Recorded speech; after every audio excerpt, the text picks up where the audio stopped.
Assalamualaikum warahmatullahi wabarakatuh. Alhamdulillah, tidak pernah berhenti kita memuji Tuhan kita Allah, yang kita sangat yakin kalau Dia sedang melihat kita karena Dia maha melihat, mendengar kita karena Dia maha mendengar, dan mengetahui segala gerak-gerik kehidupan kita karena Dia maha mengetahui.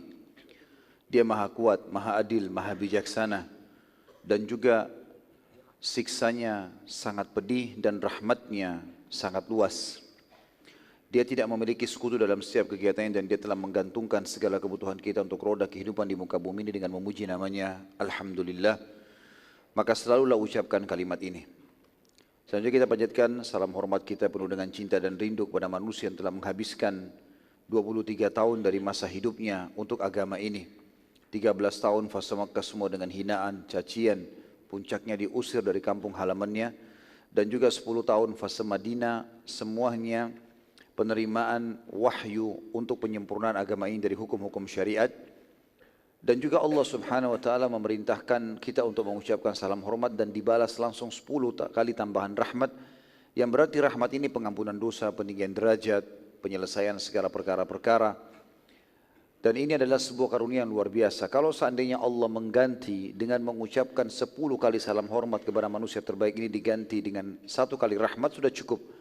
Bagaimana dengan sekali ucapkan salam hormat diganti dengan 10 rahmat? Maka sangat wajar kalau kita selalu mengucapkan salawat dan taslim kepada Nabi besar Muhammad sallallahu alaihi wasallam.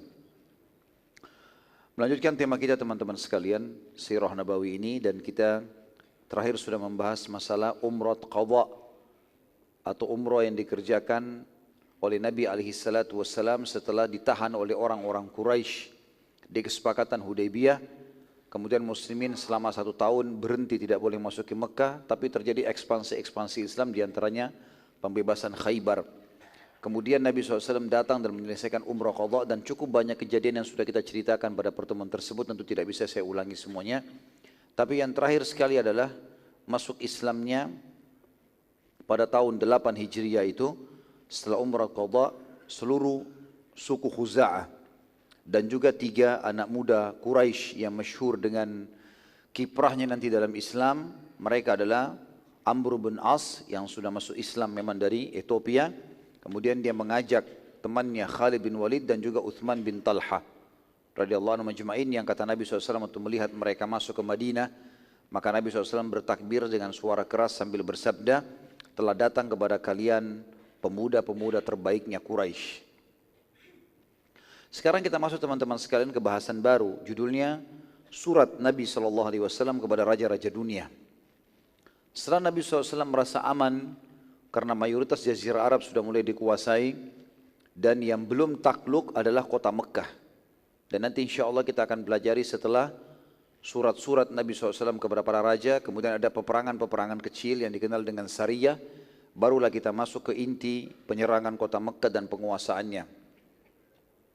Nabi SAW mengirim ke beberapa raja-raja dunia yang berkuasa pada saat itu. Yang pertama adalah kepada Kaisar Romawi yang memiliki nama dalam bahasa Arab Herakl dan dalam bahasa Inggris Heraclius. Ya. Setelah umrah qadha, baginda Nabi SAW mengirim Dihyal Kalbi radhiyallahu anhu ke Romawi untuk menemui Kaisar yang bernama Herakl. Sebelum tiba Dihya di Romawi pada saat diutus oleh Nabi SAW, Herakl waktu itu baru saja memenangkan peperangan melawan Persia. Dan subhanallah pada saat itu muslimin tidak terlibat sama sekali dalam peperangan antara Romawi sama Persia. Tapi waktu itu dianggap orang-orang Romawi belum semuanya mendapatkan dakwah Nabi SAW. Maka mereka dianggap ahli kitab yang sedang menunggu sampainya dakwah. Allah subhanahu wa ta'ala menurunkan khusus surah menceritakan tentang bangsa Romawi ini pada saat itu. Jadi ini terjadi pada saat itu, bukan lagi setelahnya. Disebutkan dalam surah Ar-Rum, memang surah yang berbicara masalah Romawi, surah nomor 33 dalam Al-Quran ayat 1 sampai ayat 5. A'udzu billahi minasyaitonir rajim. Bismillahirrahmanirrahim. Alif lam mim. Gulibatir Rum في أدنى الأرض وهم من بعد غلبهم سيغلبون في بضع سنين لله الأمر من قبل ومن بعد ويومئذ يفرح المؤمنون بنصر الله ينصر من يشاء wallahu azizur rahim. Alif Lam Mim adalah huruf-huruf pertama dalam Al-Quran yang Allah lebih tahu maknanya, atau sebagian ulama tafsir mengatakan nama lainnya surah itu. Telah dikalahkan bangsa Romawi. Jadi pada saat itu teman-teman bukan kayak sekarang. Sekarang kalau ada satu negara, bukan cuma satu negara, satu kampung menyerang kampung yang lain, maka bisa dijangkau oleh media kita. Di zaman dulu mustahil, nggak ada media sama sekali. Nggak ada handphone, nggak ada internet, nggak ada TV, nggak ada apa-apa. Jadi orang kalau mau tahu informasinya orang lain, dia harus betul-betul menunggu orang dari wilayah itu atau dia ke sana langsung. Nggak ada cara lain. Di sini Allah SWT menunjukkan keajaiban Al-Quran, bagaimana waktu itu muslimin sedang berada di Madinah dan mereka mengetahui informasi yang sedang terjadi pada saat itu di wilayah Jordania. Peperangan yang terjadi antara bangsa Romawi dengan bangsa Persia. Dan waktu itu bangsa Romawi menyembah Allah Subhanahu Wa Taala. Mereka pengikut Nabi Isa AS, dan sebagaimana saya katakan, waktu itu belum sampai kepada mereka risalah kenabian. Ya, belum merata semuanya gitu kan. Sementara orang-orang Persia menyembah api dan menyembah raja mereka pada saat itu. Allah mengatakan telah dikalahkan bangsa Romawi. Dalam peperangan itu bangsa Romawi kalah. Dua negara adik kuasa. Di negeri yang terdekat dan mereka dikalahkan. Setelah dikalahkan itu mereka akan menang.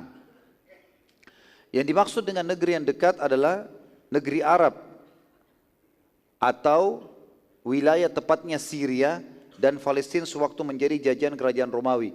Sebagian ahli sejarah mengatakan di Jordan. Intinya di negeri Syam terjadi peperangan tersebut. Kemudian dikatakan dan mereka kata Allah setelah telah dikalahkan bangsa Romawi di negeri yang terdekat, maksudnya dekat dengan Palestina, dan mereka sesudah dikalahkan itu pasti akan menang. Subhanallah, bangsa Romawi itu mengeluarkan pasukan ratusan ribu orang. Sebagian ahli sejarah mengatakan mencapai 600.000 orang, 700.000 orang. Persia pun menggerakkan pasukan terbaiknya, 516.000 orang, sama kekuatan. Dan ini terjadi peperangan besar-besaran dan saking banyaknya korban pada saat itu sampai wilayah yang terjadi peperangan dibanjiri oleh darah. Ya, sampai mereka kalau mau keluar dari kancah peperangan mereka seperti menyeberang, melewati jenazah-jenazah dan juga darah-darah yang ada, saking banyaknya orang yang jadi korban. Jadi peperangan ini yang kalah kayaknya sudah mustahil untuk bisa menang lagi. Tapi Allah Subhanahu Wa Taala memastikan dengan kejiwaan yang sedang terpukul, dengan jumlah pasukan yang banyak terkalahkan, dengan materi yang banyak terkorbankan, Allah bilang waktu itu bangsa Romawi sangat lemah. Mereka pasti setelah kalah itu akan menang nanti. Dan pada saat itu bangsa Romawi tidak sempat berpikir. Mereka lagi kalah, tapi Allah bilang mereka akan menang. Dalam beberapa tahun saja kata Allah di ayat 4-nya, bagi Allah lah urusan sebelum dan sesudah mereka menang. Kata sebagian ahli tafsir, 7 sampai kurang lebih 20, antara waktu yang ditentukan dalam Al-Quran itu sebagian ahli tafsir mengatakan antara 7 sampai 10 tahun. Ya. Atau ada juga yang mengatakan antara 3 sampai 9 tahun. Dikatakan bagi Allah lah urusan sebelum dan sesudah mereka menang, dan di hari kemenangan bangsa Romawi nanti, di kemenangan mereka yang kedua, bergembiralah orang-orang beriman, maksudnya para sahabat. Karena pada saat itu bangsa Romawi belum semuanya mendapatkan Islam tadi saya katakan, dan mereka termasuk orang yang beriman kepada Allah, sementara bangsa Persia adalah orang yang menyembah api.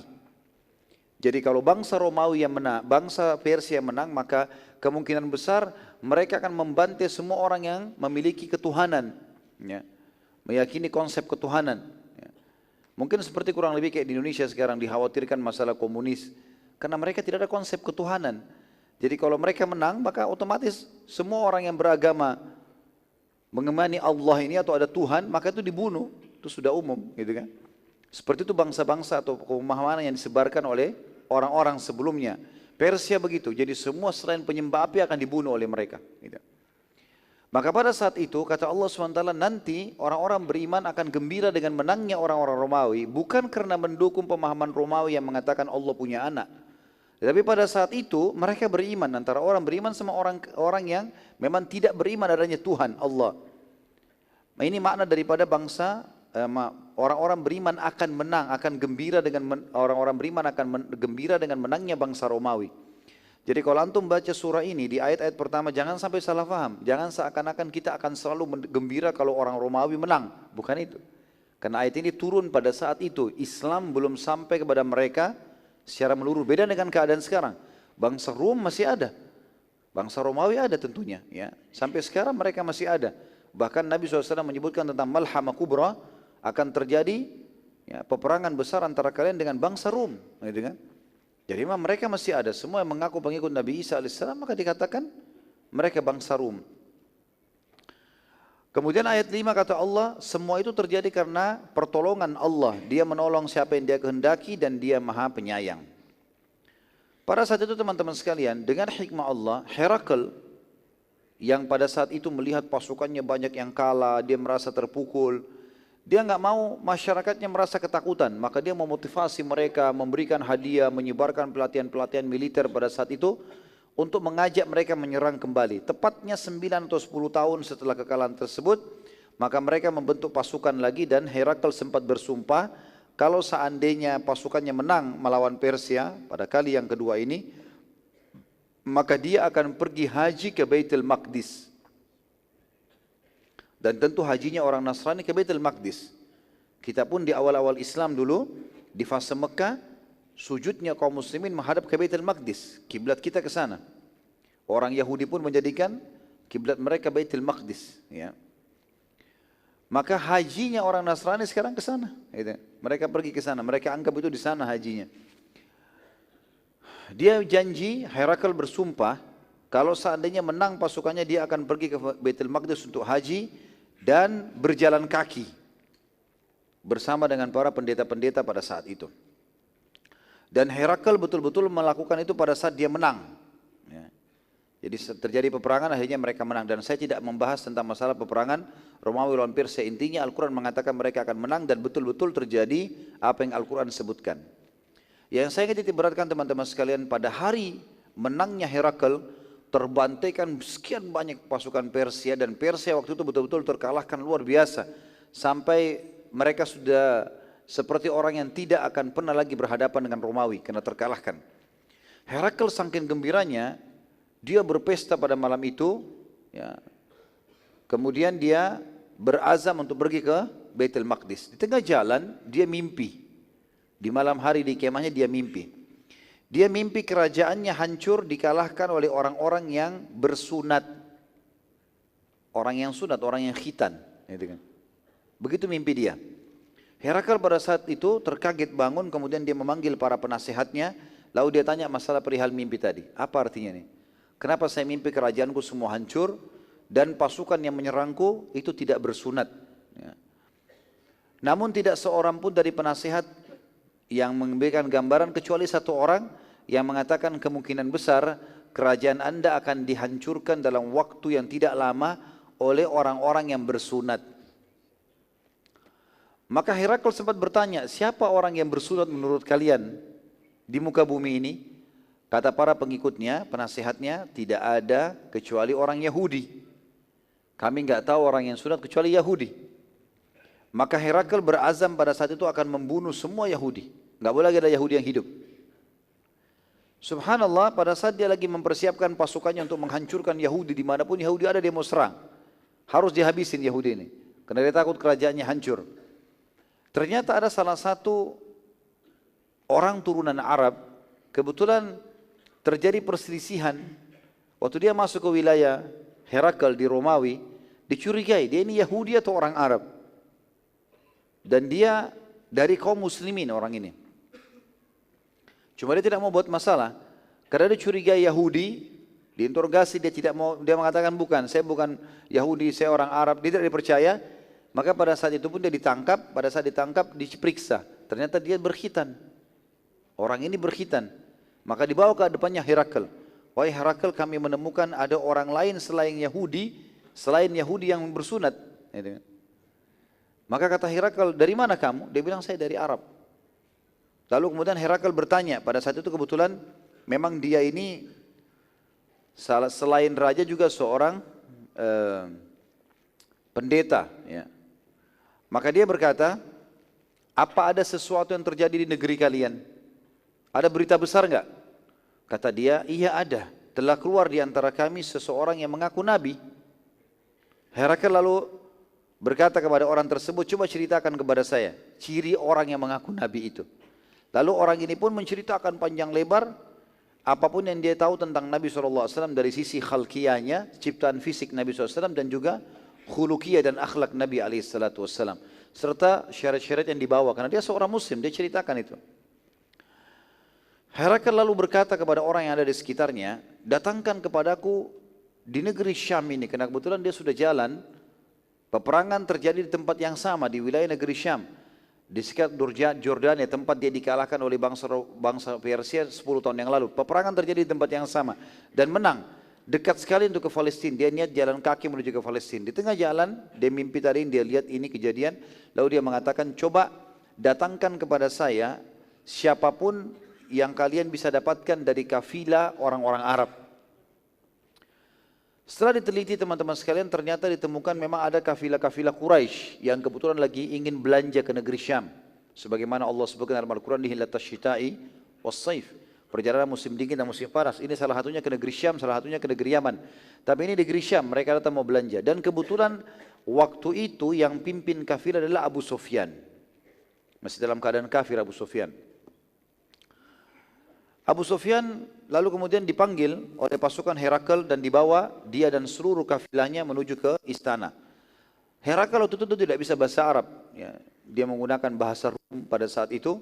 Herakl bertanya melalui penterjemah, siapa di antara kalian yang paling dekat jalur nasabnya dengan orang yang mengaku nabi itu? Maka Abu Sufyan berkata, aku. Abu Sufyan ini termasuk kalau dilihat jalurnya sebenarnya masuk dalam sepupu Nabi SAW. Sepupu Nabi SAW. Dia sepupunya juga Uthman bin Affan. Mereka semua satu jalur, ketemu di kakek-kakek sekian gitu. Kalau tidak salah waktu itu ya, sebagian sejarah mengatakan Abu Sufyan ketemu dengan Nabi SAW di kakek kelimahnya. Herakl lalu memerintahkan agar Quraisy semuanya duduk, orang kafilah semua duduk di bagian belakang, dan Abu Sufyan di depan sendiri, tidak boleh ada yang di sebelahnya. Lalu Herakl berkata, aku akan bertanya kepadamu, ditunjuk Abu Sufyan. Lalu ia berkata kepada pengikut Abu Sufyan yang ada di belakang, bila orang ini berbohong ataupun salah dalam mengucapkan, maka kalian semua harus meluruskan. Kalau tidak, kalian semua akan saya bunuh. Herakl raja besar pada saat itu. Ya. Maka Abu Sufyan berkata pada saat itu, dan dia ceritakan setelah dia masuk Islam, dia sampaikan riwayat dan dinukil oleh para ahli sejarah kita, dia bilang, demi Allah, bila aku berbohong pun pada saat itu tidak akan pernah ada satupun dari pengikutku yang ada di belakangku yang berani meluruskan.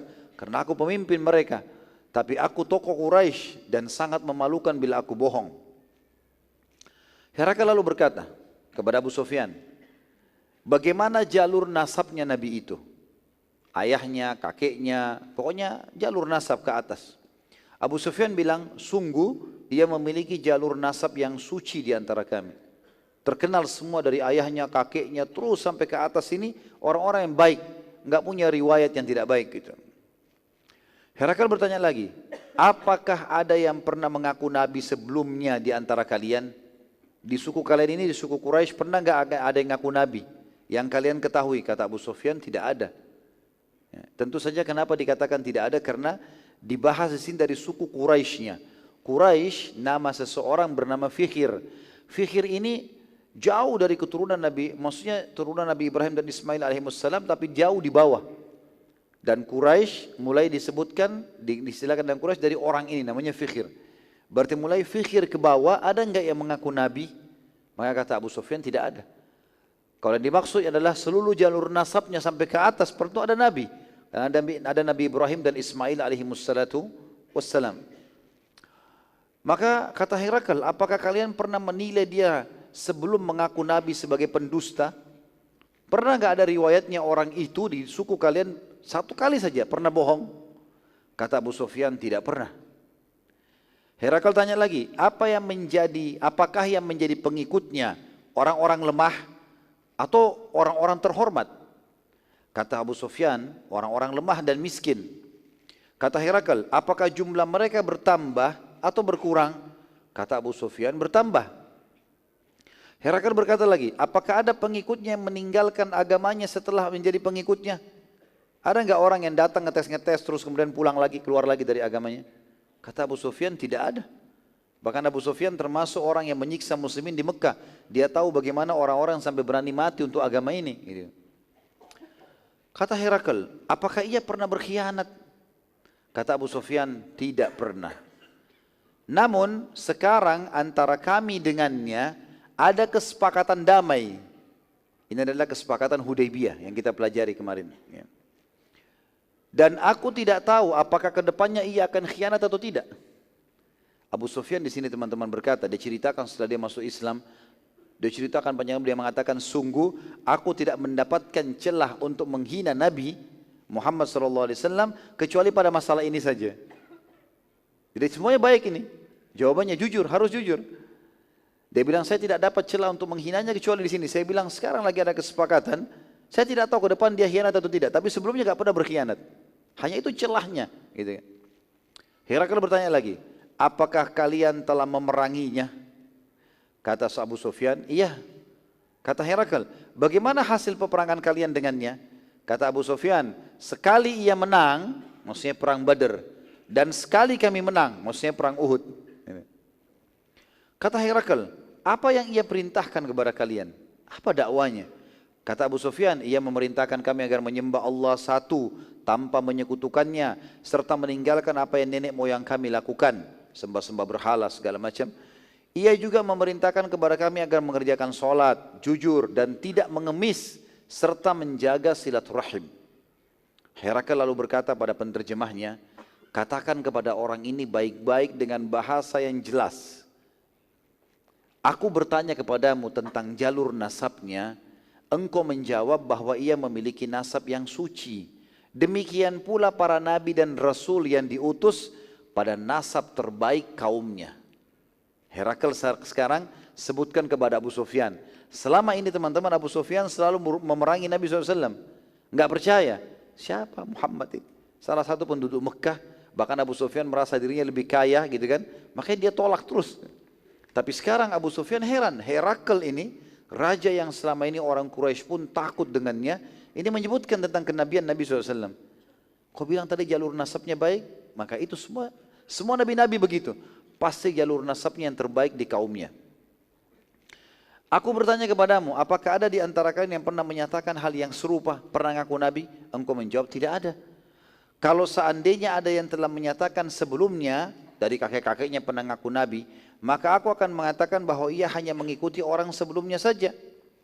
Aku bertanya kepadamu, apakah ada di antara kakeknya yang raja? Engkau menjawab, tidak ada. Ini juga salah satu pertanyaan sebenarnya di riwayat ini, semestinya ada sebelumnya ya. Tapi ini tidak disebutkan dalam potongan riwayat yang tadi saya sebutkan. Tapi memang ada pertanyaan Herakl juga, apakah ada di antara kakeknya yang raja? Maka engkau menjawab, tidak ada. Kalau ada, maka aku akan mengatakan bahwa ia hanya ingin mengembalikan kerajaan kakeknya saja. Jadi ini maksud sini teman-teman sekalian, pernah saya jelaskan di awal-awal sirah, kalau Abdul Muttalib sempat menjadi raja Mekah. Tetapi sistem yang dipakai di Mekah waktu itu, walaupun ada seorang raja atau orang yang dituakan, tetap semua suku punya kekuatan. Makanya dikatakan di Mekah itu tidak ada raja khusus, tapi dikuasai oleh tokoh-tokoh Quraisy. Semua kepala suku punya hak untuk memberikan pendapatnya. Jadi maksud sini raja adalah raja yang menguasai semuanya. Tidak ada lagi yang membantunya, tidak ada penasehatnya, memang dia kuat dengan powernya sendiri. Lalu kata Herakl, aku bertanya juga padamu, apakah ia pernah berdusta pada kalian? Engkau menjawab, tidak pernah. Maka aku katakan, kalau ia tidak pernah dusta, maka pastilah ia tidak berani berdusta atas nama Allah. Aku bertanya padamu, apakah yang menjadi pengikutnya orang-orang lemah atau tokoh-tokoh masyarakat? Engkau menjawab, orang-orang lemah. Ketahuilah, demikian pula pengikut para rasul. Awal pengikutnya orang-orang lemah, lalu disusul setelah itu dengan pemuka-pemuka kaum. Memang selalu orang miskin dan orang lemah dulu. Dan ini umum, subhanallah, dakwah-dakwah itu umumnya kenanya dulu ke masyarakat umum. Nanti sudah lama merata baru pindah ke tokoh-tokoh masyarakat. Aku bertanya kepadamu, apakah jumlah mereka bertambah atau berkurang? Maka engkau menjawab, bertambah. Maka demikian pula keimanan akan terus bertambah sampai ia sempurna. Aku bertanya padamu, apakah ada pengikutnya yang meninggalkan keyakinannya? Engkau menjawab, tidak ada. Maka demikian pula iman saat telah memenuhi hati seseorang tidak akan pernah keluar lagi selamanya. Aku bertanya padamu, apakah ia pernah berkhianat? Engkau menjawab tidak. Maka demikian pula para nabi dan rasul tidak akan pernah berkhianat. Aku bertanya padamu, apa yang ia perintahkan? Engkau menjawab, ia memerintahkan agar tidak menyekutukan Allah, salat, jujur dan silaturahim. Demikian pula perintah seluruh nabi dan rasul. Lalu Herakl mengucapkan kalimat, teman-teman, kalimat yang agung sebenarnya. Pada saat itu raja yang menguasai seluruh dunia. Karena Persia sudah kalah, gitu kan? Enggak ada lagi kekuatan waktu itu kecuali kekuatan Romawi. Maka dia berkata, bila semua yang engkau sampaikan ini benar, maka demi Allah, ia, orang itu, pasti akan menguasai apa yang berada di bawah kedua telapak kakiku ini. Maksudnya kekuasaanku ini juga akan takluk di tangan dia nantinya. Dan aku sangat tahu ini zaman keluarnya Nabi. Tetapi aku tidak menyangka kalau akan keluar dari kalangan kalian. Dan bila aku bisa menjangkaunya, aku bisa menemuinya, niscaya aku akan sangat gembira dan menghormatinya. Bila saja aku berada di sisinya, maka niscaya aku akan mencuci kedua telapak kakinya. Ini kata Herakl tentang Nabi SAW. Abu Sufyan waktu sudah selesai itu disuruh keluar, dia keluar lalu dia berkata kepada teman-temannya, demi Allah, sungguh perkara Abu Qabs. Ini Abu Qabs teman-teman sekalian adalah istilah ejekan dari orang Quraisy untuk Nabi SAW. Mereka manggil Abu Qabs seperti seakan-akan orang yang tidak punya kedudukan, gitu kan. Sungguh demi Allah, kedudukan Abu Qabs sudah luar biasa, gitu. Sampai-sampai Herakl pun raja terkuat dunia takut padanya. Kata Abu Sufyan, pada saat itu Islam sudah mulai masuk ke dalam hatiku. Karena tidak mungkin, ini aneh ini. Kalau sampai raja terkenal dunia dan baru menang peperangan, dia merasa sekarang tidak lagi musuhnya di dunia ini. Dia menguasai dunia. Dia mengatakan kalimat tersebut, kalau bisa menjangkau Nabi SAW, maka dia akan mencuci kakinya, telapak kakinya, mencucikan sebagai bentuk khidmah. Padahal dia raja, ini berarti sesuatu yang luar biasa. Sesaat baru saja Abu Sufyan keluar, berpapasan Abu Sufyan keluar dari situ, Dihyal Kalbi sampai. Utusan Nabi SAW, bawa surat dari Madinah. Gitu kan. Maka Dihyal Kalbi tiba kemudian menemui Herakl dan minta menyampaikan surat Nabi SAW. Bunyinya, dan surat ini teman-teman masih tersimpan sekarang, ada di pemerintah Inggris sekarang menyimpan ini ya, di museumnya di Inggris ada. Dan ini diakui oleh ahli sejarah Inggris dan Eropa, ini ditulis di abad ke-7 Masehi. Surat resmi datang kepada Herakl dari Nabi SAW. Bunyinya, Bismillahirrahmanirrahim. Dari Muhammad utusan Allah kepada Herakl Raja Agung Romawi. Selanjutnya, sungguh aku mengajak anda masuk Islam. Masuk Islamlah maka anda akan selamat dan Allah akan memberi anda pahala 2 kali lipat. Ya, karena orang ahli kitab kalau masuk Islam, double pahalanya. Mereka sudah beriman kepada Nabi Isa sebelumnya, mereka beriman kepada Nabi Muhammad SAW sekarang. Gitu. Bila anda menolak, maka anda akan memikul dosa seluruh petani. Waktu itu bangsa Romawi mayoritas pekerjanya petani. Maka bangsa Romawi dikenal bangsa petani, gitu kan. Anda akan menanggung dosa semua petani, maksudnya masyarakat Romawi. Karena kalau raja beriman, mereka beriman. Kalau raja tidak beriman, maka mereka tidak beriman. Wahai ahli kitab, lalu Nabi SAW bacakan ayat. Marilah kita satukan kalimat kita. Ya ahli kitab, ta'alu ila kalimatin sawa'im bainana wa bainakum. Ada ayat Al-Quran seperti itu. Wahai ahli kitab, marilah kita satukan perkataan kita sama-sama. Yaitu agar kita menyembah, tidak menyembah selain Allah dan tidak menyekutukannya dengan sesuatu apapun. Dan janganlah seseorang di antara kita menjadikan yang lain sebagai sekutu bagi Allah. Dan apabila kalian berpaling, maka ucapkanlah kami telah Islam atau menyerahkan diri kepada Allah. Pada saat surat tersebut dibacakan teman-teman sekalian, Herakl gemetaran karena dia baru ketemu sama Abu Sufyan. Dan Dihyal Kalbi tidak tahu tentang kisah ini. Berpapasan saja dengan Abu Sufyan gitu.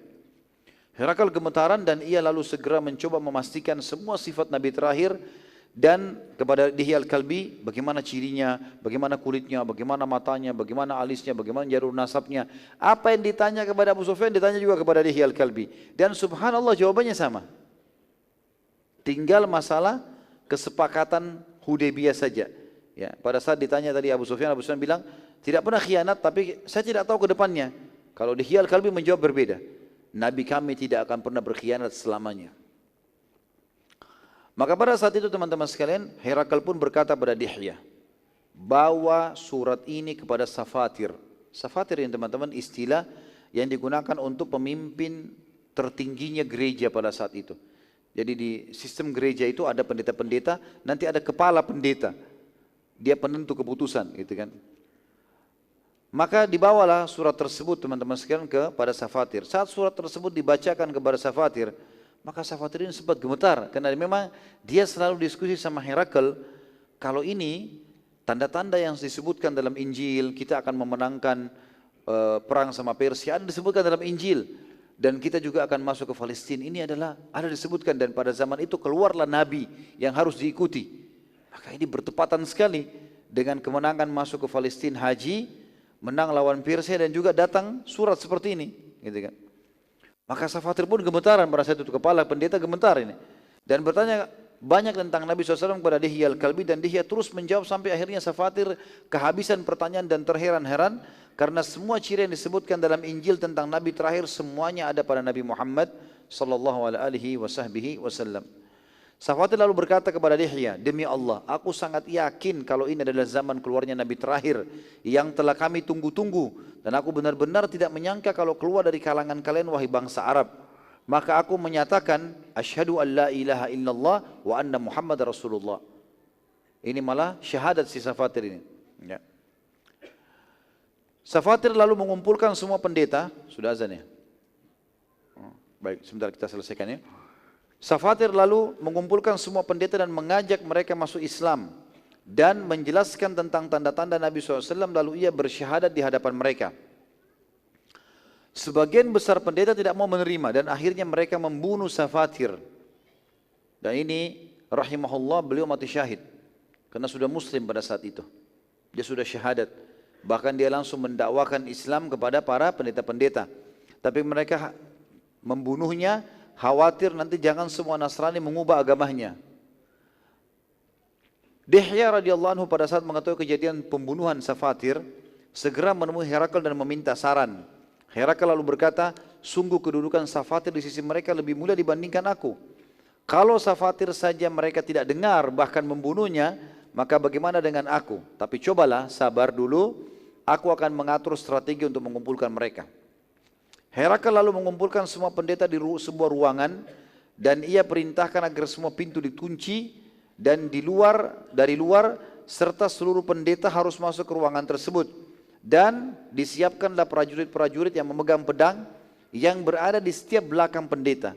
Jadi ada puluhan pendeta yang datang dimasukkan dalam satu ruangan, di setiap belakang pendeta itu ada satu prajurit yang pegang pedang, tapi tidak memperlihatkan kalau dia siap untuk membunuh para pendeta-pendeta ini kalau menolak gitu. Semua pendeta berkumpul pada saat itu, maka Herakl keluar menemui mereka dan membacakan surat Nabi SAW serta membaca ayat-ayat Injil yang membuktikan tentang kebenaran risalah Nabi Muhammad SAW. Lalu Herakl bersyahadat di depan mereka. Jadi Raja Agungnya Romawi masuk Islam di depan mereka semua. Maka seluruh pendeta kaget karena sekarang raja mereka pun mengikrarkan syahadat. Saat mereka mau melarikan diri dari ruangan, ternyata semua sudah terkunci. Jadi pendeta ini mau melarikan diri karena kaget kenapa rajanya pun masuk Islam. Maka para pendeta berkata, demi Allah kami tidak akan meninggalkan agama Al-Masih walaupun engkau membunuh kami semua. Melihat kejadian tersebut, maka Herakl khawatir bila membunuh semua pendeta malah jadi masalah tengah-tengah masyarakat. Maka dia pun ya dikatakan dalam buku sejarah lalu cinta dunia mengalahkan imannya. Karena dia baru syahadat. Dia takut nanti kalau pendeta ini dibuka pintu lalu menyebarkan berita kalau raja begitu dan begitu, lalu terjadi pemberontakan, akhirnya dia jatuh dari kerajaannya padahal dia baru menguasai dunia. Maka dia pun berkata, aku hanya mau menguji kalian. Tadinya aku lihat surat itu sudah sampai kepada kerajaan kita dan aku khawatir malah kalian yang murtad. Maka pertahankanlah agama kalian dan aku bersama kalian.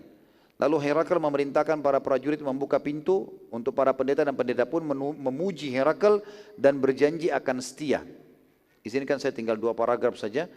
Setelah semua pendeta pergi, maka Herakl memanggil Dihya Al-Kalbi radhiyallahu anhu dan berkata padanya, aku mengucapkan hal tadi agar kerajaanku tidak hilang.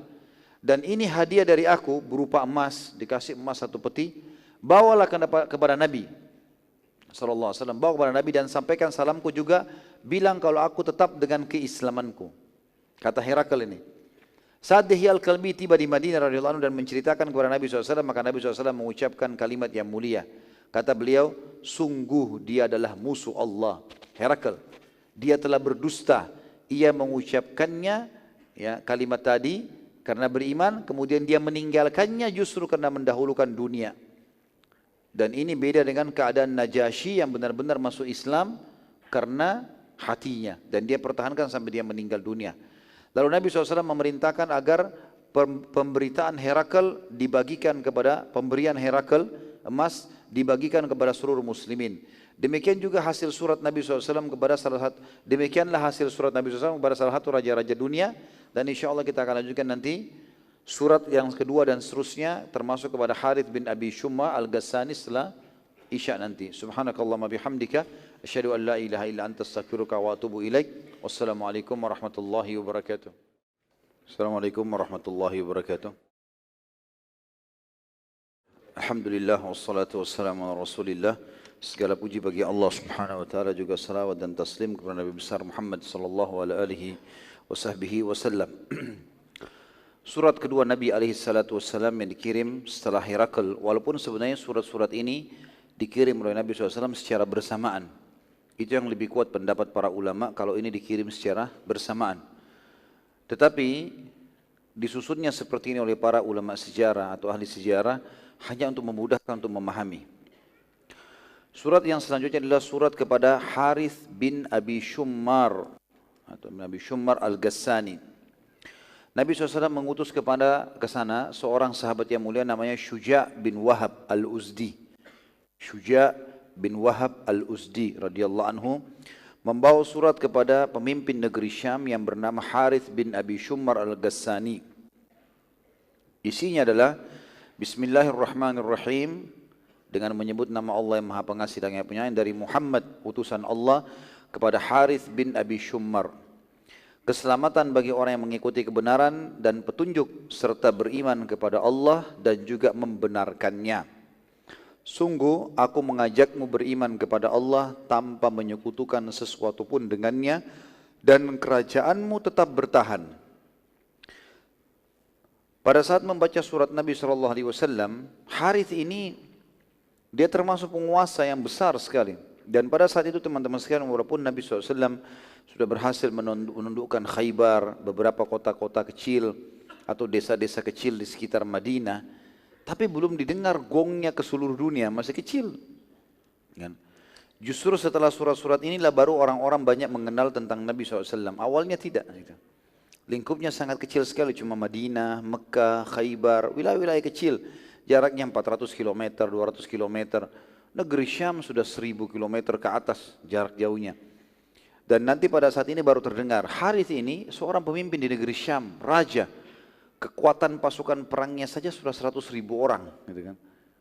Dia kurang lebih dia menguasai wilayah Jordania dan sebagian wilayah Palestina, ya, sebagian lagi dikuasai oleh Romawi, dan dia termasuk sekutunya orang-orang Romawi, sekutu orang Romawi, cuma dari turunan Arab. Dia marah waktu membaca surat Nabi SAW dan dia berkata, siapa orang ini? Berani benar ia mengancam kerajaanku sementara aku memiliki pasukan sebanyak 100.000 prajurit. Maka gara-gara itu teman-teman sekalian, Harith pun mencari tahu tentang siapa Nabi SAW, tinggal di wilayah mana, berapa besar kekuatan pasukannya, lalu dia mempersiapkan semua kekuatannya 100.000 orang untuk menyerang Madinah. Dan nanti ini akan menjadi penyebab terjadinya perang Mu'tah. Dan insya Allah nanti kita akan jelaskan besok pagi peperangan itu ya. Peperangan yang sangat mulia yang terjadi antara muslimin dengan bangsa Romawi dengan suku Ghassan yang bersekutu sama bangsa Romawi. Dan nanti di situ juga kita akan lihat bagaimana pengkhianatan Herakl yang bohong, yang berkata kepada Nabi SAW, berkata kepada Dihya, sampaikan kepada Nabi kalau saya tetap dalam keadaan Islam. Kata Nabi SAW, dia bohong. Dia takut kehilangan kerajaannya.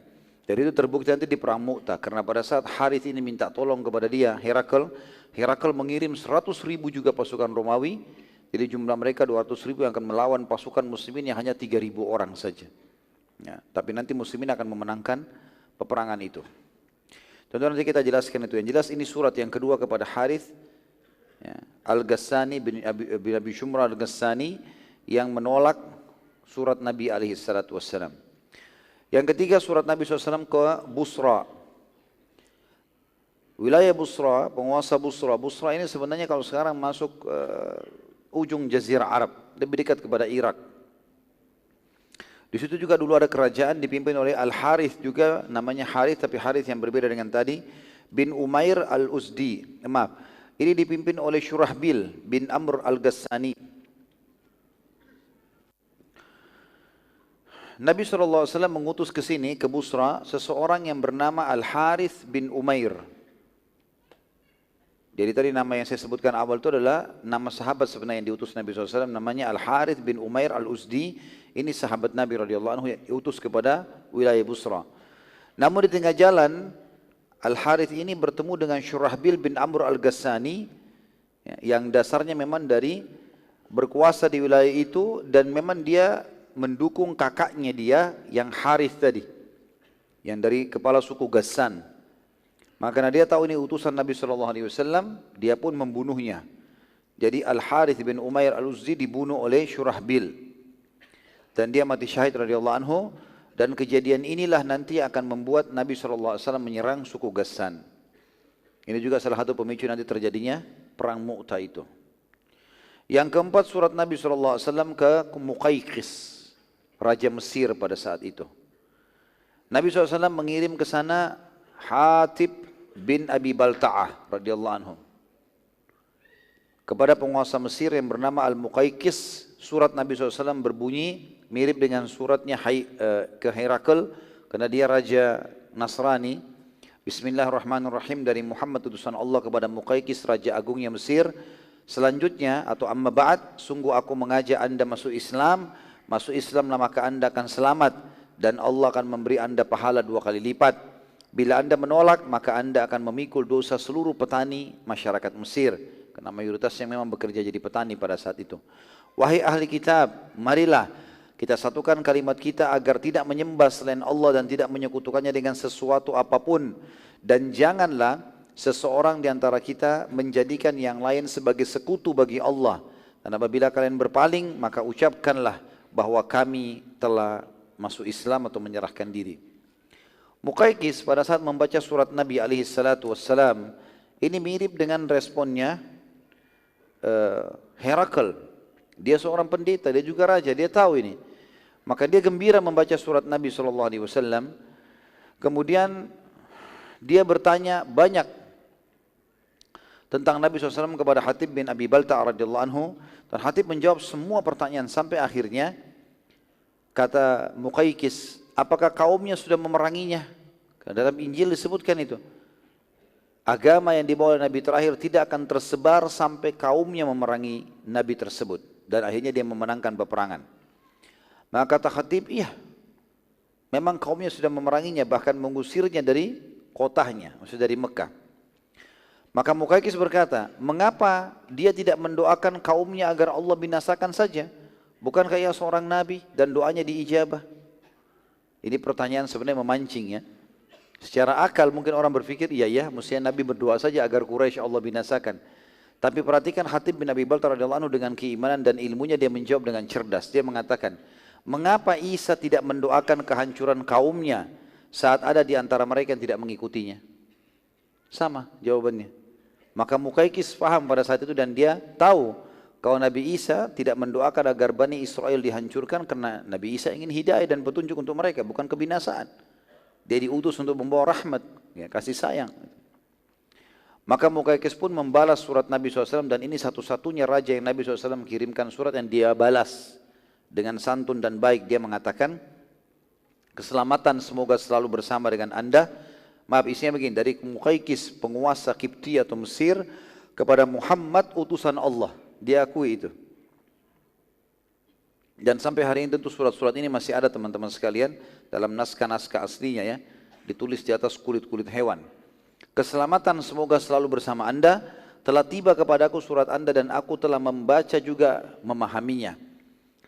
Aku mengutus seorang wanita terbaik Kipti dari Mesir yang memiliki kedudukan yang tinggi di kaumnya sebagai hadiah, juga seekor kuda pilihan agar anda menungganginya.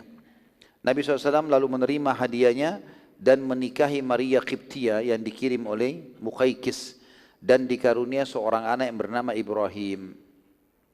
Tentu Ibrahim meninggal masih kecil, belum 3 tahun sudah meninggal. Nabi SAW lalu menceritakan tentang Al-Muqaykis kepada para sahabat. Kalau bukan karena Muqaykis khawatir kerajaannya akan diserang dan diambil alih oleh bangsa Romawi, maka pastilah ia akan masuk Islam. Di sini pelajaran penting teman-teman sekalian. Sekali lagi subhanallah, urusan dunia telah mengalahkan akhirat orang-orang ini. Hanya karena menunggu mencari jabatannya, hanya karena takut meninggalkan pekerjaannya, hanya karena takut tidak menikah sama si fulana, maka akhirnya dia menjual imannya. Padahal semuanya itu akan datang kalau dia beriman kepada Allah SWT. Kerajaan akan diberikan, kekayaan akan diberikan, pasangan akan diberikan. Dan memang justru yang kualitasnya sekualitas orang-orang yang mendasarnya sudah beriman. Artinya orang yang menjaga diri. Ya. Saya kadang-kadang kalau menasihatin ikhwah-ikhwah yang memang masih belum menikah, saya mengatakan jaga istiqamah di jalan Allah Subhanahu Wa Taala, jaga hubungan yang baik. Tentu ini bukan cuma ikhwah, akhwatnya juga kalau yang mendengarkan perlu mengetahui masalah itu. Kita kalau menjaga hubungan kita kepada Allah Azza wa Jal, ya, baik ibadahnya, istiqamah saja dalam kebaikan-kebaikan tersebut, maka Allah akan utus nanti pasangan yang seperti itu, seperti kita. Tidak usah khawatir, insya Allah Allah akan utus.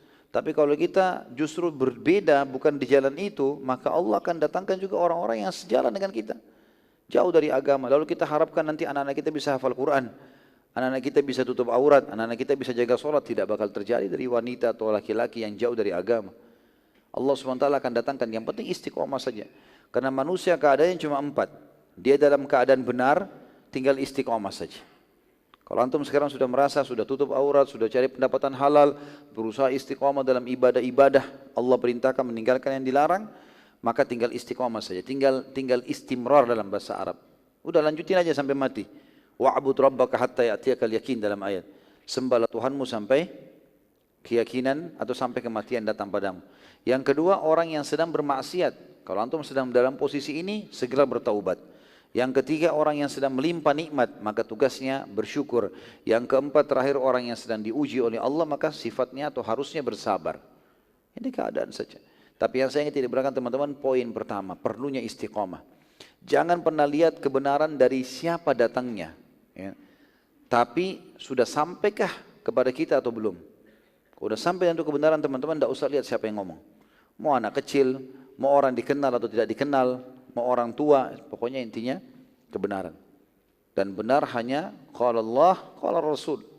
Allah dan Rasulnya sudah menyampaikan masalah itu. Karena tidak ada yang lagi ya, mengalahkan kedudukan Allah dan juga utusannya. Yang selanjutnya teman-teman sekalian, surat Nabi SAW diutus kepada Najasyi.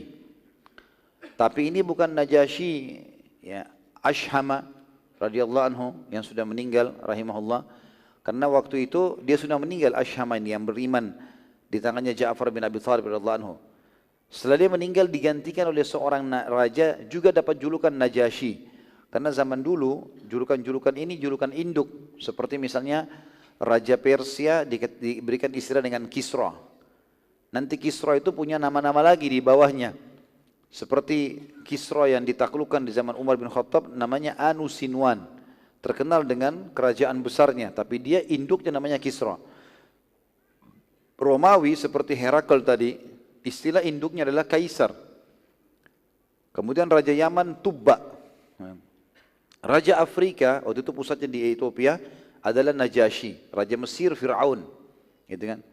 Maka ini semua istilah-istilah yang digunakan untuk wilayah-wilayah tersebut. Tentu istilah Fir'aun sudah hilang setelah meninggalnya Ramses kesekian ya, saya tidak hafal Ramses keberapa yang memang tenggelam di zaman Nabi SAW, tapi induknya namanya Fir'aun. Semenjak itu istilah Fir'aun terhapus dari raja-raja Mesir karena dianggap sudah binasa dengan meninggalnya orang itu. Tapi pada saat itu Najasyi yang ini tidak beriman kepada Nabi SAW karena dia bukan seorang pendeta. Tapi dia juga tidak menolak. Surat setelahnya, dan ini surat yang masyhur sekali sangat besar, adalah surat kepada Raja Kisra. Ya. Kisra Persia dan rajanya itu bernama Barwiz.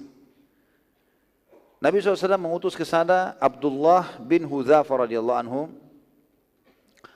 kepada Barwiz, dan isi suratnya adalah Bismillahirrahmanirrahim dari Muhammad utusan Allah kepada Kisra agung, raja agungnya Kisra agung Barwiz. Jadi sebenarnya suratnya ini ada, tapi ulama-ulama sejarah tidak menukil semuanya karena yang masyhur adalah baru dibaca sampai situ, tiba-tiba si Barwiz ini suruh berhenti. Ya, suruh berhenti, nggak boleh, jangan dilanjutin. Siapa orang ini berani-berani menulis di surat namanya dulu belum namaku? Itu orang yang sombong sekali. Maka ada dua riwayat. Riwayat yang pertama yang masyhur adalah dia pun merobek surat Nabi alaihissalatu wassalam, yang kata Nabi SAW, mazzaka risalati mazzakallahu mulkah. Dia telah merobek suratku, maka Allah pun akan merobek kerajaannya. Ada riwayat yang lain juga menjelaskan dia membunuh utusan Nabi alaihissalatu wassalam. Dia membunuh utusan Nabi alaihissalatu wassalam. Yang jelas Barwiz ini teman-teman sekalian, dia merasa dirinya raja yang sangat kuat, gitu kan. Maka dia lihat Madinah, dia tanya-tanya dari mana tuh yang mengaku Nabi, dari kota Madinah. Madinah itu di mana? Dia nggak tahu Madinah itu kampung kecil, gitu kan. Maka seperti mungkin Amerika sekarang disurati oleh salah satu kampung kita di Indonesia, gitu kan. Suruh tunduk. Ya. Maka dia, siapa ini? Mana Madinah itu kecil? Udah nggak usah utus pasukan. Ada satu orang namanya Bazan. Bazan ini kebetulan dia adalah gubernurnya Kisra di wilayah yang dekat sekali dengan Jazirah Arab. Dia perbatasan Jazirah Arab sama Irak, gitu kan. Maka dia kirim surat ke Bazan. Bazan, tangkap tuh orang yang mengaku Nabi, bawa ke saya. Tidak usah saya kirim pasukan jauh dari sini. Dengan kesombongannya gitu ya. Maka Bazan pun meneliti Madinah. Madinah ini kampung kecil. Mereka punya peta. Nggak ada kekuatan di sana. Mereka tahunya itu. Untuk apa kirim pasukan? Lalu Bazan mengutus 2 orang saja. Kepala prajuritnya, panglima perangnya datang ke sana. Bawa tuh Muhammad ke sini. Siapa orang itu tuh? Mengancam-ancam Kisra gitu. Datanglah 2 orang ini. Ada banyak riwayat kisah berhubungan dengan mereka berdua. Waktu mereka datang ke Madinah dengan baju perangnya segala macam. Terus kumisnya mereka tuh tebal, besar, dan dimuter-muter ini. Nabi SAW waktu mau ketemu sama mereka, lihat. Langsung Nabi mengalihkan wajahnya. Kata Nabi SAW, sungguh buruk penampilan kalian. Gitu. Kata Nabi SAW, siapa yang menyuruh kalian begini? Kata mereka berdua, Tuhan kami. Kisra yang suruh. Semua orang Persia itu suruh potong jenggotnya, suruh biarin kumisnya. Dan makin tebal, makin punya kedudukan. Gitu kan. Maka kata Nabi SAW, sungguh Tuhanku, karena kan mereka bilang Tuhan kami Kisra. Kata Nabi SAW, Tuhanku menyuruh aku selain itu. Kami disuruh memelihara jenggot dan menghabiskan kumis kami, atau memotong kumis kami.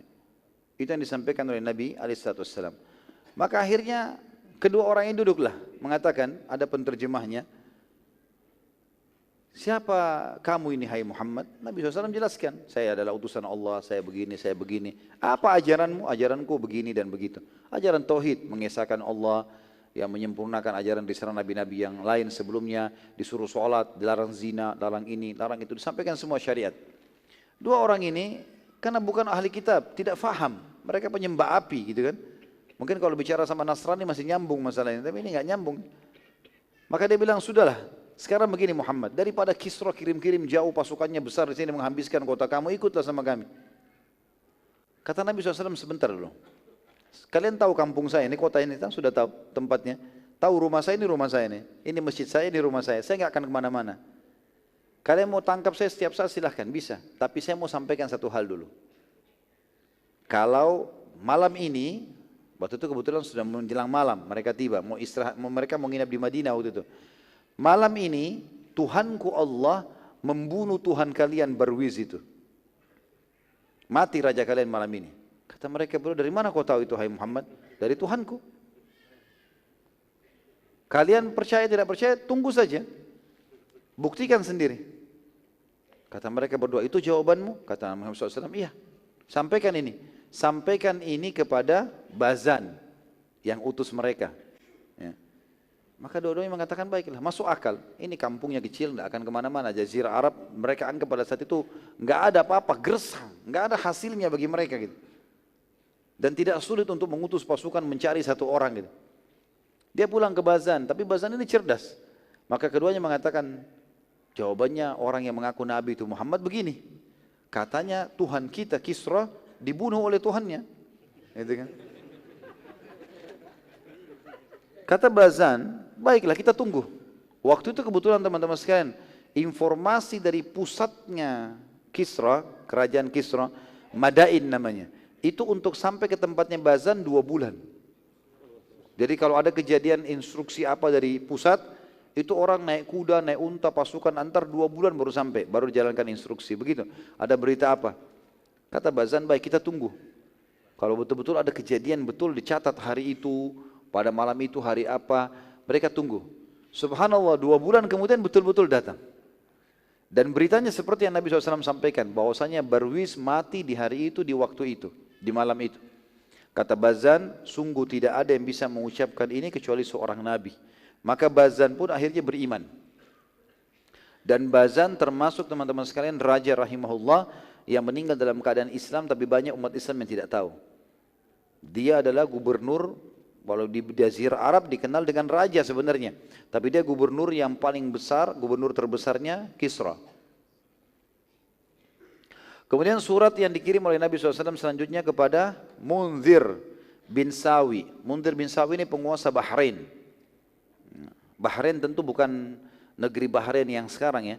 Bahrain dulu wilayah yang cukup luas, memang di pinggiran Jazirah Arab. Lebih dekat kepada Teluk, tapi pesisirnya wilayahnya cukup luas. Munzir bin Sawi ini diutus kepadanya oleh Nabi SAW Al-Ala Al-Hadrami, Al-Ala bin Hadrami radhiyallahu anhu. Isi surat Nabi SAW serupa dengan isi surat yang ke Kisra. Munzir cerdas pada saat itu dan dia tidak spontan menolak, tapi ia banyak bertanya kepada Ala radhiyallahu anhu untuk ia menjawab semua pertanyaannya. Ala juga memberitakan bahwasanya Najasyi maksudnya adalah Ashham, yang sudah masuk Islam, yang sudah meninggal. Najasyi masuk Islam, ceritanya begini. Diutus kepada sana oleh Nabi SAW seseorang sahabatnya bernama Ja'far bin Abi Thalib dan masuk Islam dan dia meninggal dalam keadaan Islam. Nabi SAW sempat sholat di jenazahnya. Bazan ini terkenal. Bazan walaupun dia gubernur Kisra, tapi wilayahnya lebih luas daripada wilayahnya ya Munzir. Jadi Munzir bilang, Najasyi sudah masuk Islam, Bazan sudah masuk Islam. Bahkan disebutkan oleh Al-Hadrami dan suku fulan. Di Jazirah Arab yang diketahui oleh Munzir ini, dia tahu suku-suku itu. Termasuk kaum Yahudi yang ada di Khaybar sudah dikalahkan semuanya. Tinggal yang belum ditaklukkan hanya Mekah saja. Maka setelah memastikan semua itu, Munzir pun akhirnya masuk Islam.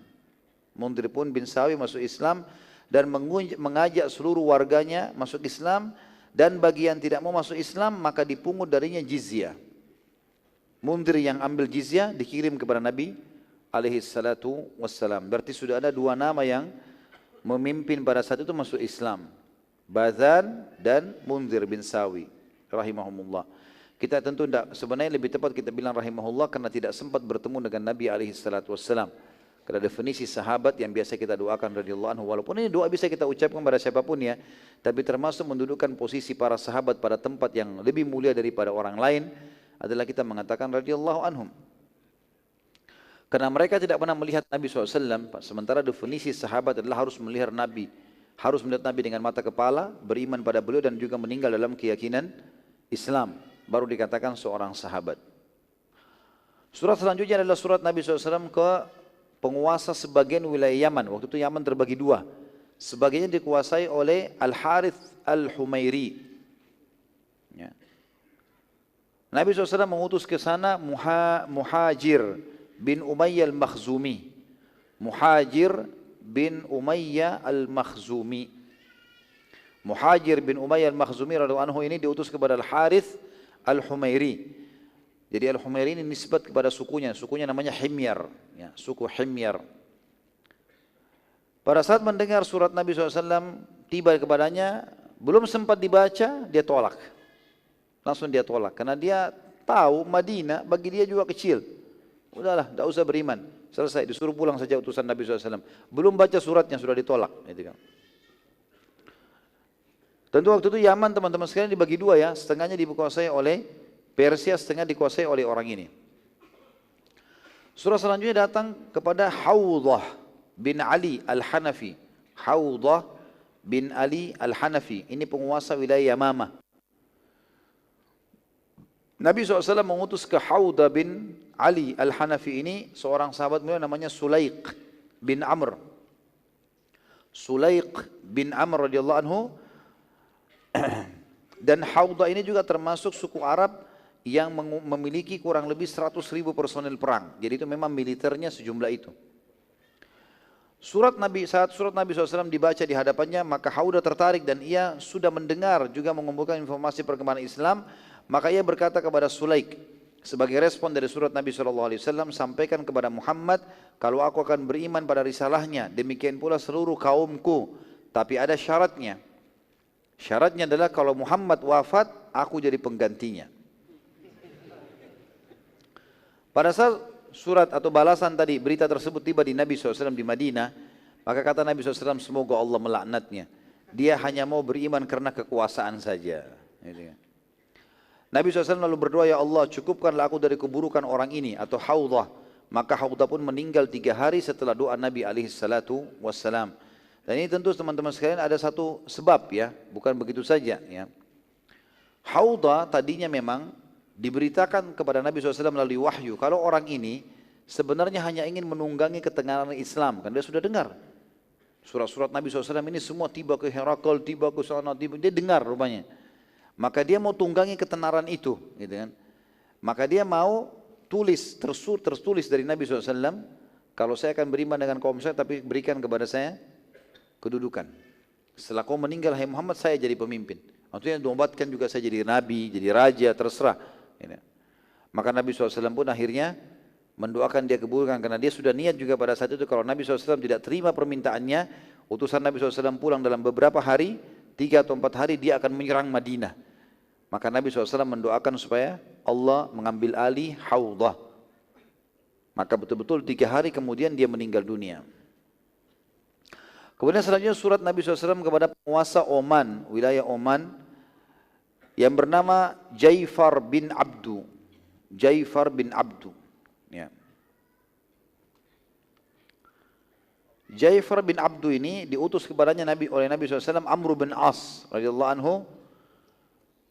Maaf, bukan Jaifar bin Abdu ya, Jaifar dan Abdu, adik kakak ini. Jaifar dan Abdu. Ya.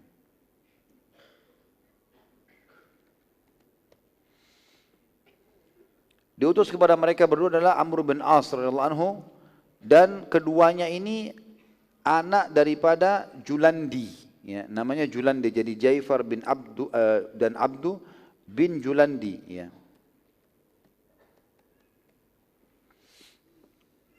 Amr bin As di masa jahiliyah radhiyallahu anhu di Mekah memang dia seorang duta dan sudah terbiasa menghadapi para utusan-utusan.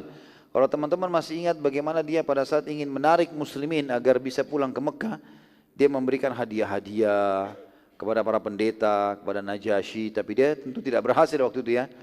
Maka dia tahu strategi bagaimana menghadapi para pemimpin. Amr tidak langsung menyampaikan surat Nabi SAW kepada Jaifar dan Abdu, tapi ia tinggal beberapa hari dan berbaur dengan masyarakat Oman sambil mengumpulkan informasi detail tentang kedua raja Oman tersebut dan sifat-sifat keduanya, kesukaan keduanya, hal-hal yang dibenci dan yang lainnya.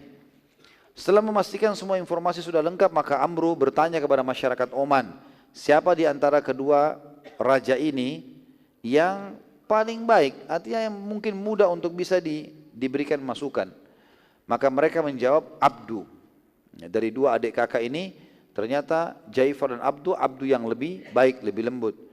Maka Amr pun memulai mendatangi Abdu dan membacakan surat Nabi SAW, dan bila ia beriman maka seluruh kerajaan dan kekuasaannya tetap, hanya saja hukum yang diterapkan adalah hukum Islam. Kerajaan tetap, semua tetap, tapi Islam yang diterapkan. Abdu waktu itu sempat sangat marah dengan surat Nabi SAW dan berkata, berani benar dia mengancam kerajaanku. Apa yang bisa ia lakukan untuk mengalahkan kekuasaanku? Maka raja Dia merasa kenapa harus tunduk dengan seseorang yang tidak dikenal. Amr bin As waktu itu sangat cerdas, dia mengatakan, ia tahu bahwasanya menghadapi orang seperti Abdu, emosional, punya kerajaan, butuh kecerdasan, maka Amr berkata, bila surat ini tidak bermanfaat bagimu, maka kami tidak perlu, ya, karena telah masuk di bawah hukum Nabi kami banyak raja-raja, di antaranya Najasyi. Jadi ternyata Oman ini sering kali interaksi masalah bisnis, masalah peradaban, masalah apalah ya, politik, itu selalu patokannya Najasyi. Ya. Ada beberapa wilayah ikuti Persia, ada beberapa wilayah ikutin Romawi, tapi ini enggak, ini ikutin Najasyi. Maka kata Amr bin As, kalau anda tidak bermanfaat surat ini tidak ada masalah. Tapi perlu anda tahu, kalau yang sudah ikut pada Nabi kami ini adalah Najasyi. Disebutkan raja yang dia kagum gitu. Abdu kaget, Najasyi masuk Islam? Kata Amr, iya. Abdu bertanya lagi kepada Amr, engkau berdusta? Kata Amr, saat Najasyi masuk Islam, aku lagi ada di sisinya. Dan aku sendiri dulunya adalah orang kafir kepada Muhammad. Tapi aku masuk Islam justru karena melihat Najasyi masuk Islam. Amr lalu berkata setelah itu, bukan hanya Najasyi, tapi Bazan pun sudah masuk Islam. Bazan juga termasuk orang yang disegani, Jazirah Arab. Abdul lebih kaget lagi lalu berkata, Bazan masuk Islam, bukankah Bazan penyembah api? Kata Amr, iya. Abdul bertanya lagi, lalu Kisra buat apa? Bukankah Bazan di bawah hukumnya? Kata Amr, Kisra tidak berbuat apa-apa, bahkan tidak bisa berbuat apa karena dia sudah mati. Gitu. Ya. Abdul bertanya lagi, bagaimana dengan Kaisar Romawi, Herakl? Amr menjawab, ia tidak beriman dan juga tidak menolak. Ya. Abdul tahu masalah Herakl seperti apa yang disampaikan oleh Amr tadi. Maksudnya Abdul sudah tahu kalau Herakl pernah beriman, tolak. Dia tidak beriman, tidak juga ini. Ya. Abdul lalu berkata, beri aku waktu untuk berpikir berapa hari. Dalam beberapa hari tersebut Abdul berusaha menjelaskan kepada saudaranya Jaifar. Ia berkata, lebih baik kita masuk Islam dan kerajaan kita tetap jaya daripada kita dikalahkan dan hilanglah semuanya. Siapa yang bisa melawan raja-raja besar yang telah menganut Islam? Apalagi kerajaan dan kekuasaan mereka tetap di tangan, apalagi kerajaan dan kekuasaan tetap di tangan kita. Kita cuma mengucapkan syahadat, terapkan hukumnya Muhammad, kerajaan tetap seperti ini, tidak ada yang berubah. Abdul terus meyakinkan saudaranya sampai akhirnya Jaifar menerima Islam dan akhirnya keduanya masuk Islam dan mengiklankan keislaman mereka. Demikian pula seluruh masyarakat Oman waktu itu masuk Islam.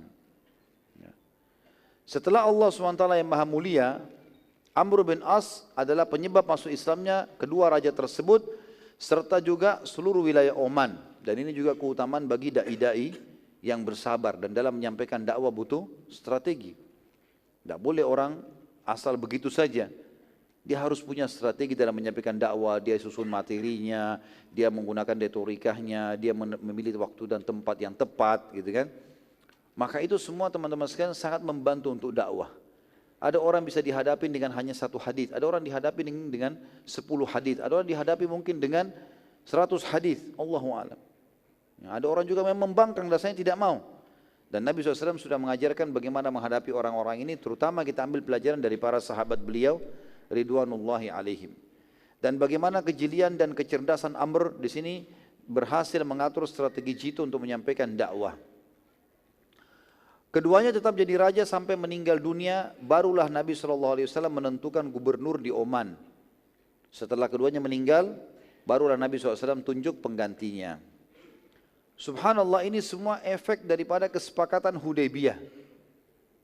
Kalau kita review kembali teman-teman sekalian, waktu sampai kesepakatan Hudaybiyah, jumlah umat Islam waktu itu masih sangat sedikit sekali, sekitar 1.400 orang yang ikut bersama Nabi SAW waktu itu kesepakatan Hudaybiyah ya.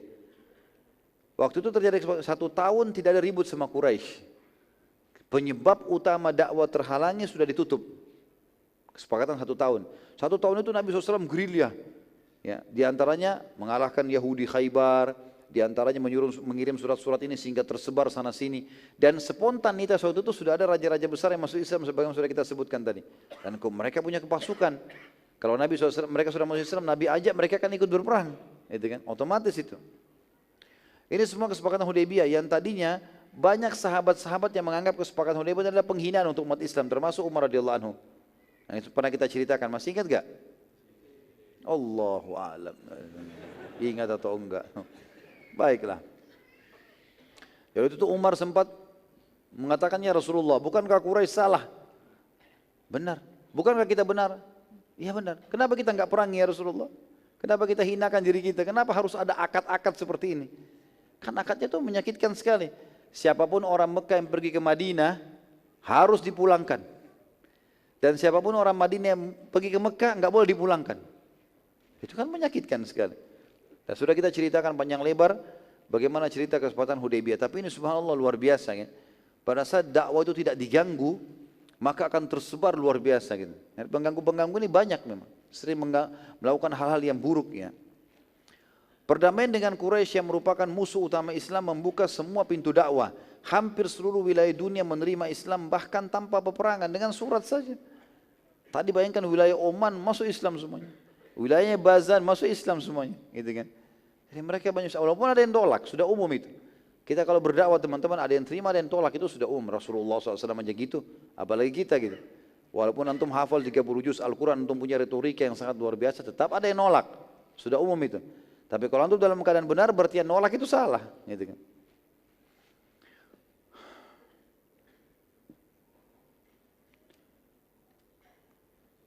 Pelajaran penting yang bisa kita ambil dari surat-surat Nabi alaihi salatu wassalam.